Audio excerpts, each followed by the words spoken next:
welcome to Nostalgia, a chronological exploration of every NES game released in North America. I'm Mike. I'm Sean. And I'm Joe. And guys, today we have a game that I have honestly never even been excited about as a TV show. Now we have to play it as a video game. What do you guys think about Wheel of Fortune? I don't hate the TV show. I never really watched it. I think I remember watching it a little bit in the 90s as a small child, but beyond that, no. Yeah, I mean, I never tune in for Wheel of Fortune, but when it's on, I like trying to solve the puzzles. I'm not very good at it sometimes, but it's fun. Yeah, and it's kind of like, for me, in the scope of hugely accessible game shows on television, there was The Price is Right, Family Feud, Jeopardy, and Wheel of Fortune. And I think Wheel of Fortune is the lowest of those four. Yeah, I'd say the same thing. I was a big Feud fan, and not so much Price is Right, but I was a big Feud fan. I can't wait to play Family Feud if there is one. There was definitely a Family Feud on PlayStation 1, so we can only hope that the track record would go all the way back to NES. Yeah.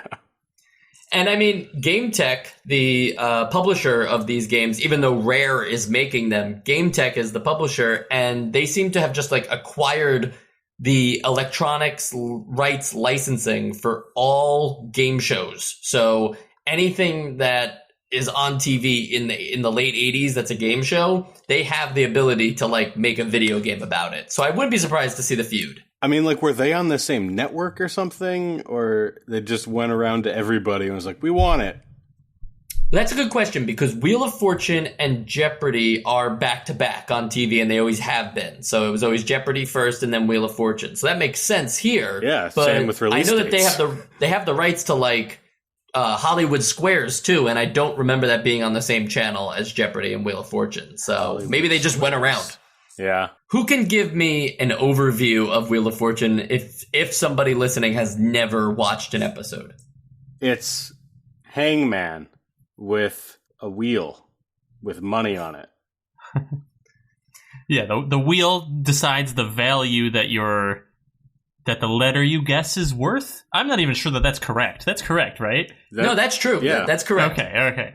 So, because like I said, when I watch it on TV, I'll just be like, oh, let's try and figure out what this word is. I don't pay attention to the people's scores or anything like that. And when you spin that wheel, you're mostly guessing consonants because you have to pay for vowels. And the thinking there is just that, vowels would just give away the puzzle, so you have to pay for them to have the rights to them. Yeah. So you spin the wheel, you guess a consonant. If it's part of the phrase or thing that you're trying to guess, it reveals itself. You get, let's say you spin 300. Vanna has to touch it first, and then it reveals itself. Yeah, what do you think? This all just happens by itself? There's not someone working really hard to get this done? I'm not sold that that's Vanna White, because that's a green, Loch Ness Monster looking person. I don't know what that was, but that was not Vanna at her best. You're right. But that was a day without makeup. I would not go so far as to call that poor girl the Loch Ness Monster. That's true. There was actually, she stood on two legs. So just theoretically, definitely not. The manual really tries to use that Vanna likeness or not likeness as a real selling point, though. I don't know if you guys read this, but it says, for the little description of the game, it says, solve the puzzle on the game board by filling in the hidden letter. Each correct guess sends our beautiful blonde hostess to the board to turn over your letters. Then when you solve the puzzle, see her clap for you with an exclamation point. I'm glad that there's clapping. Clapping is a big part of the show. If you haven't seen it, it was just very funny that they were trying to use that as a selling point. I'm going to buy this so this pixelated Vanna White will clap for me. But Vanna was the selling point for the show. It was that. I guess sex appeal would have been what it was. But that, she was the selling point of the show. I don't think anybody thinks of Pat Sajak like they think of Alec Trebek. I think of Pat Sajak in a very raunchy way sometimes. Okay. And just so we can give the whole scope of the game, you spin the wheel. Let's say you get $300. Then if you guess the letter S and there's 2 of them, you get $300 for each one. Then they show up on the board and you can choose to solve or buy a vowel or spin again. But if you get it wrong, then the next person in line gets to take over. And they could solve it right there if they wanted to. And that's why you don't want to give away the obvious things. Yeah, exactly. There's a lot of strategy to Wheel of Fortune, right? Maybe not, but let's go over it. What was your guys' strategy for playing Wheel of Fortune on the NES? I'll be honest, my strategy was just to try and figure it out. I was never worried like, oh, am I going to give away? I never thought too much about like, am I going to give this away to the next person if I fill in too many letters? So I was just trying to play a pretty basic game. Yeah, it's kind of hard when you take it out of the context of actual money to play this other than just like, I'm going to play Hangman, but in the context of Wheel of Fortune. And I mean, that's pretty much it for me.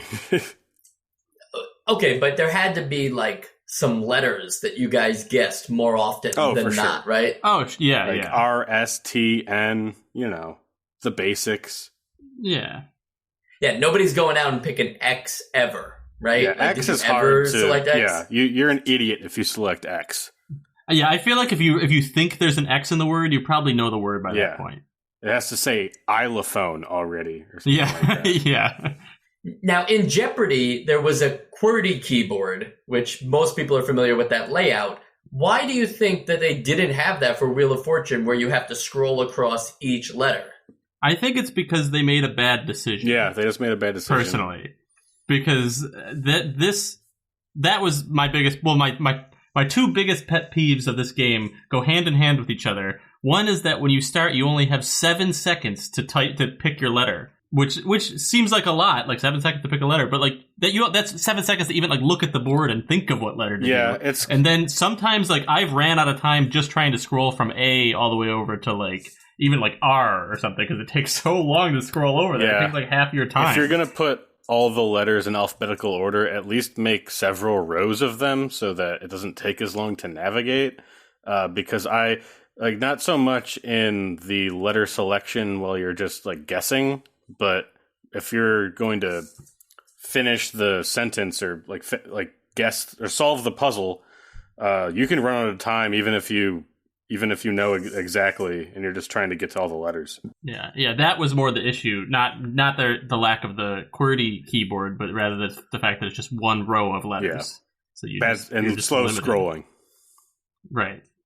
Right, and it just seems strange that the same developer, like Rare, was totally capable of doing it in Jeopardy. So to not do it here, I think, was a bit of a mistake. But there was also some things that they did in Jeopardy that they didn't do here. Like, there's no character avatar for you. You're just kind of there with your nameplate. We never see you. It's a first-person game. Yeah, that's kind of lame too. If you're gonna make a game show game, which I guess this is the golden age of game show games here, but if you're going to make a game show game, you got to make the presentation like really shine because that's 90% of a game show.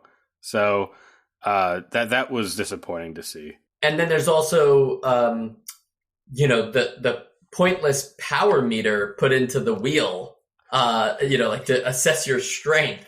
Yeah, I don't know about that. I think it's fine. I think it's like you're gonna have to at least prove to the player that you weren't always going to get bankrupt. Like if you landed on bankrupt and all you did was press spin, you'll be like, "Oh, that's a fucking joke." Like that's not fair at all. But if you give them something to input, like how hard you're gonna spin the wheel, maybe they can like accept that maybe that is just chance. You know what I mean? I totally agree with that philosophy, Sean, and that makes a lot of sense because you do want to have some kind of idea of control. But do you feel like it actually mattered how much strength you inputted? Like, did the wheel actually spin longer? I couldn't tell.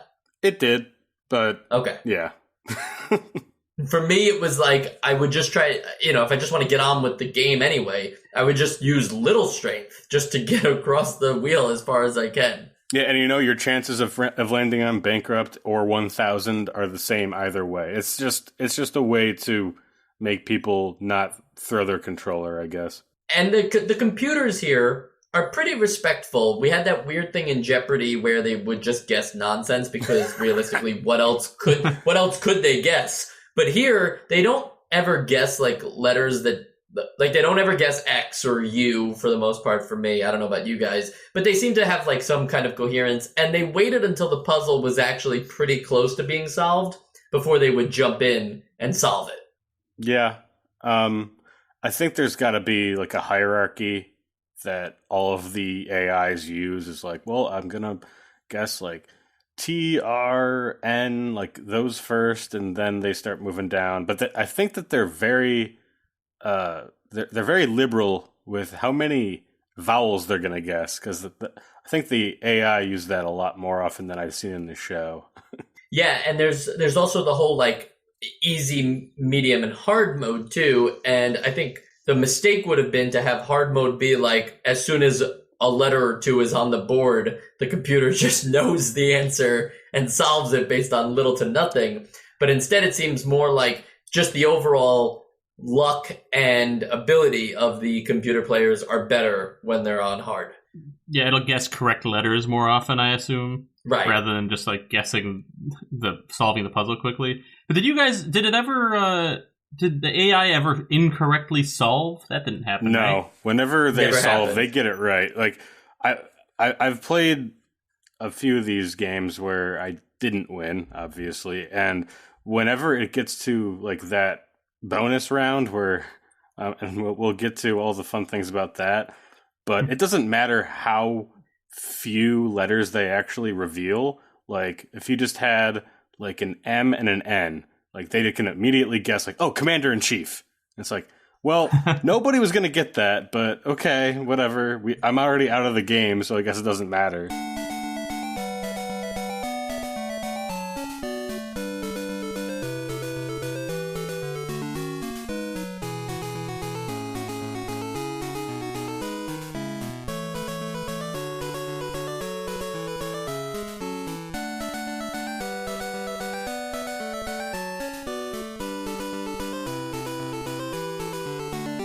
And so, Sean, you mentioned that there are some other rounds. It's the same as a normal Wheel of Fortune format on the TV show. You have 2 regular rounds where everybody plays. You spin until you guess a letter wrong or go bankrupt or miss a turn.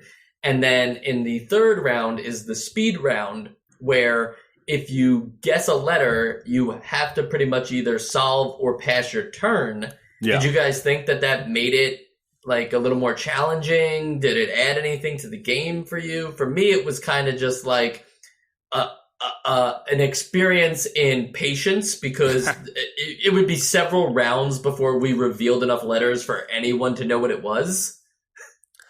I mean, it definitely changes the dynamic. And again, I'm in quarantine, so I don't know if I could even play this with another person, but I feel like this game would be a lot more interesting if it were with non-computers. So I think that's what sort of harms the third round, because like in the previous rounds, you could kind of like dominate as long as you're guessing well. Whereas in this one, you have to, like, there's no way you're going to get this in your first or second guess. So you have to pass it. So yeah. I played this with my girlfriend actually, and I think that it was fine playing with 2 players. I think because, like you said, there's no actual money involved. It kind of just feels like maybe just play Hangman.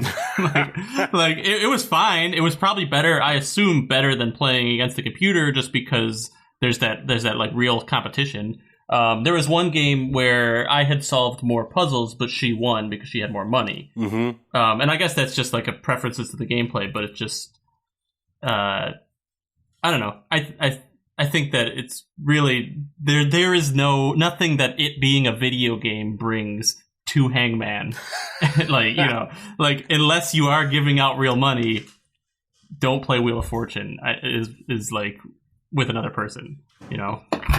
What it would bring as a video game is being able to play by yourself. Yeah, Joe, I think what you just touched upon is a dilemma that I like to call the Texas Hold'em dilemma, where if there's no money involved, it just like sooner or later someone's just going to be like, well, I'm all in because they don't actually care about what's at stake. Yeah, it's just chips. Exactly. Like that's like I actually did just have I played a game of Texas Hold'em where we were just playing with chips that had nothing behind them, and that's pretty much it. Whenever you have like a game like this where there's a dollar value, like I guess you could sort of count it as like, oh, I got the high score, but like you're definitely not going to be playing the game the same way, and it kind of ruins like the fundamentals of how the game is supposed to be played because nobody actually gives a shit. So I don't know. Yeah.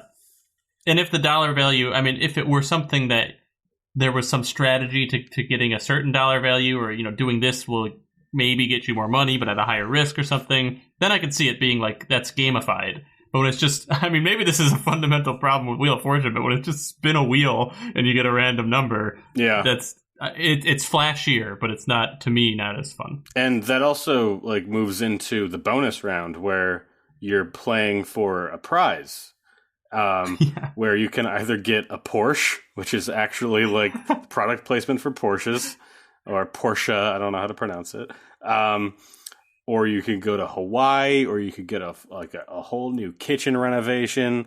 And like after you play the bonus round, if you win, it just shows that, okay, you won that. Like it would have been like there would have been some kind of like reward if they kind of like showed you driving away in your Porsche or something. Like that would be cool. Sean, they needed to show animation, but even better, imagine if these unlocked like little mini games of like driving or like or doing something, surfing like on an island. Yeah. Right. Just something as like a mini game as a reason to want to win all of the prizes. But instead, who selects like, no, I don't want the Porsche. Give me the deluxe kitchen, and I don't even give a fuck if I get either.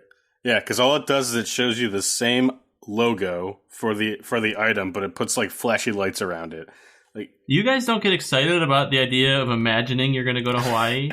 It sort of reminds me of, I think it was just a post on Reddit that somebody said that they were playing like the PC version of Who Wants to Be a Millionaire when they were a child, and they got super excited when they actually won the game because he thought that his printer was just going to start printing out money. And I kind of wish that I played these games with that mindset so that there was actually some stakes. I do like the idea that you brought up, Mike. I like that a lot. The idea of like, so even though it seems like it might be a little like extra for them to add in, like that they probably would never do, but like having like a little mini game or something fun or something like almost like you feel like you're collecting these prizes that like incentivize you to like see what the next. Yeah, exactly. What's this other prize do? Because otherwise, Sean mentioned this, but I just want to make it very clear. The difference of what happens at the end, whether you get the final puzzle right or not, is the same exact screen, but in one it says, yes, you've won, and then the picture of the object, or oops, you did not win, insert picture of the project. It's so inconsequential. It's just a piece of text. Yeah. It's literally just flavor. It's goofy. Right. So the last thing we should talk about is that actual final puzzle, which the way it handles it is there's no wheel involved. Now you just guess any 5 consonants and 1 vowel, and then you have to guess whatever the final thing is. And it's usually something a little more challenging than the other rounds, I'd say. I don't know how you guys felt about that. Yeah. But overall, it's not really different enough for me to be like, oh, wow, this totally changes the end of the game. But that's just the problem with the game show itself. That's not a thing on the video game. Yeah, because you still won. It's the bonus round for a reason. So you either win the game and fail at this bonus, or you win the game and get the bonus. But like this, like whippy, you get. Yeah, you get your I think exactly. kitchen. Yeah. I think that's another thing that makes it problematic with 2 players. Whereas, like, at least the whole time you're playing the game, you're competing against against the other player, so that's fun. Once you've won, like, okay, well, you won, you go keep playing. I'm gonna go do something else. You get to go keep playing a game by yourself to get a fake bonus. Like, I guess it's like, oh, it might be fun to solve that last puzzle, but like, now that there were stakes up until now, and now there are just no stakes, it's weird. Yeah, I think you'd have to make this a drinking game to make it fun. Like if you got 3 players and whoever, like like every round that's won, like the other two have to drink, and then finally with the bonus round, like if they get it, the rest have to drink. If they don't get it, you got to drink. So yeah, you could make it fun, but that's because it's like for every consonant that you don't get, they have to take a shot. Yeah, exactly. So you can make it fun with like outside rules, but right now it's just it's not really much. Yeah, sounds like this game really needs like a game genie to enhance it, you know, some cheats. All right, I mean, you know, real fast, I'll just give you the lowdown. We got 3 more Wheel of Fortune games coming to the NES, and we got to play through all 3 of them. Unbelievable. What are we going to talk about? I guess like we just re-release this episode with the commentary track. Yes, can't wait. So yeah, I guess they're all just gonna be like maybe they look a little different and they're gonna have different puzzles because I can't see what they could change to like the base gameplay. Like there's nothing. A QWERTY keyboard. Maybe that would be fun. You know, and this idea of having Wheel of Fortune as a video game is on everything. It's on every single console and PC you can think of. I'm not even going to list all the different ports because it's all just the same thing again. It adheres to the rules of the game show. It doesn't take any risks on the formula. It's just Wheel of Fortune, baby, all the time, always. And with that in mind, let's get into the essential games list. You know, I would make something fun here where you guys could like guess consonants or spin a wheel or do some, you know, maybe I bring a girl onto the show. Like, I don't know, but none of that stuff is going to really help us make this game any more essential. So why don't we just get it over with and vote on this thing? Sean? Well, you know, we basically said everything. It's just like the skeleton of a game that doesn't have like, you know, you can't enjoy it unless there's actual money involved, and it's not even as much of a game as Jeopardy is because I think there's still like a little bit more to Jeopardy than there is to Wheel of Fortune. So it's not essential at all. That's it. And Joe? Well, you've probably gathered by now that I love this game. Yeah. No, I'm just kidding. I think that Wheel of Fortune in and of itself is just okay.